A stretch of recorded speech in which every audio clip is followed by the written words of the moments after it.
নমস্কার বন্ধুরা, টিঙ্কু ব্লগে তোমাদের সবাইকে স্বাগত। আজকে সকাল সকাল উঠে সমস্ত কাজ বাগিয়ে নিচ্ছি, কারণ আজকে যাব ক্ষীরগ্রামের যুগাদ্দ মায়ের মন্দির। ওটা হলো কাটোয়া স্টেশনের মধ্যেই, মানে বর্ধমানে স্টেশনে চাপলে কাটোয়া যেতেই কৈচর স্টেশনে নেমে ওখান থেকে টোটো ভাড়া করে তোমরা ক্ষীরগ্রাম যুগাদ্দ মায়ের মন্দির চলে যেতে পারবে।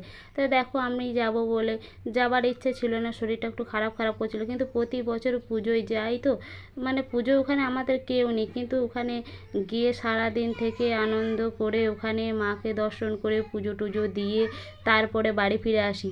তা সারাদিন থেকে বৈকালের দিকে বাড়ি আসি, কারণ আমি যাব বলে দেখো তাড়াতাড়ি করে কাজটা বাগিয়ে নিচ্ছি। আমাদের এখানে অনেকেই যাবে, তাও আমি ইচ্ছে হলো যে আমিও চলে যাই। তা দেখো, যাব বলে রেডি হব, তা কাজগুলো তো ঘরের কাজগুলো বাগাতে হবে, তা সমস্ত কাজ বাগিয়ে নিচ্ছি। তা যুগাদ্দ মায়ের অনেক কিছু ঘটনা আছে, তা তোমাদের কাছে অত ঘটনা তো আমি বলতে পারবো না।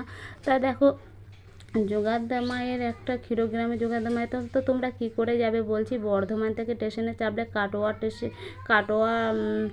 কাটোয়ায় যেতে ট্রেনে চাপবে, তো সেখান থেকে তোমরা কৈচর স্টেশনে নেমে টোটো ভাড়া করে বলবে ক্ষীরগ্রাম যাব, বললেই তোমাদেরকে ক্ষীরগ্রাম গিয়ে দেখিয়ে সেখানে নামিয়ে দিয়ে আসবে। তা ক্ষীরগ্রামে জানো তো, এমনি অফ টাইমে গেলে কি তোমরা ঘুরে ফিরে সব কিছু দেখতে পাবে, কিন্তু আমরা এই পুজোর টাইমে বছরে একবার এই পুজোতে প্রচুর ধুম হয়, আর ওখানে খুব লোকজন আসছে, তার জন্যে না আমরা ওই পুজোর টাইমটাই যাই, কারণ মাকে না দর্শন করে আসি, পুজো দিয়ে আসি, একটু আনন্দ করে আসি, আর খুব ভালো লাগে, মনে হয় যে বছরে একবার যেতে খুব ইচ্ছে হয়। তা দেখো, পুজো যাওয়ার জন্য সব কাজ টাজ বাগিয়ে নিয়েছি। তা দেখো, গোপালকে ছিল, আমার গোপু সোনাকে খাবার দিয়ে তাকে পরিষ্কার পরিচ্ছন্ন করে নিয়েছি। আমিও স্নান টান করে এবারে কাজ ফাজ বাগিয়ে নিয়ে স্নান টান করে রেডি হয়ে গেছি। আমার বড় রেডি হয়ে গেছে, সবাই মিলে বেরোবো বলে, চলে যাবো বলে দেখো সবাই মিলে রেডি হয়ে গেছি। তো যুগাদ্দ মায়ে তোমাদের একটা ঘটনা বলি। আমি কোনো দিন আমাকে আমি আমি আমি নিজে থেকে বলছি না, এটা আমার ঠাকুমা আমাদেরকে বলেছিল। তা যুগাদ্দ মা কি জানো তো, আগে নরবলি হতো, যুগাদ্দ মা ওখানে যুগাদ্দ গ্রামে নরবলি হতো। তা সেখানে প্রতিদিনই রাতের বেলায় মা যুগাদ্দ মা একটা করে নরবলি দিতেন। তা একদিন একটা পুরোহিত তার একমাত্র ছেলেকে নিয়ে, তার বউকে নিয়ে রাতে রাতে না বেরিয়ে পড়েছে, বাড়ি থেকে বেরিয়ে পড়েছে, কারণ একমাত্র ছেলে নরবলি দেবে বলে বাড়ি থেকে বেরিয়ে পালাচ্ছিল। তা সেখানে পালাচ্ছিল বলে না, সেই সময় একটা যুগাদ্দ মা তার সে বৃদ্ধ হয়ে, মানে বয়স্ক মানুষ হয়ে সেখানে এসে তাদেরকে জিজ্ঞেস করছে কোথায় যাচ্ছ। সে তখন বলেছিল আমি আমার ছেলেকে নিয়ে এই গ্রাম ছেড়ে চলে যাচ্ছি, কারণ মা যুগাদ্দ মা আমার ছেলেকে পরের দিন বলি দেবে, তাই আমি আজ রাতে ছেলেকে নিয়ে চলে যাচ্ছি।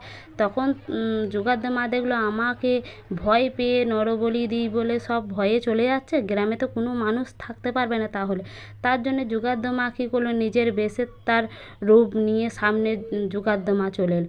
তখন পুরোহিত ভয় পেয়ে গেল, তখন যুগাদ্দ মা বললো আমাকে আর ভয় পেও না, তা তোমরা আর গ্রাম থেকে যেও না, তোমরা বাড়ি চলে যাও, আমাকে আর নরবলি দিতে হবে না।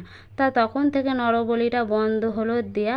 তা প্রতি বছর পুজো হয়। আর এই মন্দিরটা দেখতে পাচ্ছ, এই মন্দিরের জলের মাঝে মা 1 বছর ধরে থাকে, আর বছরে একবার এই সময় উঠে এসে পুজোটা নেয়।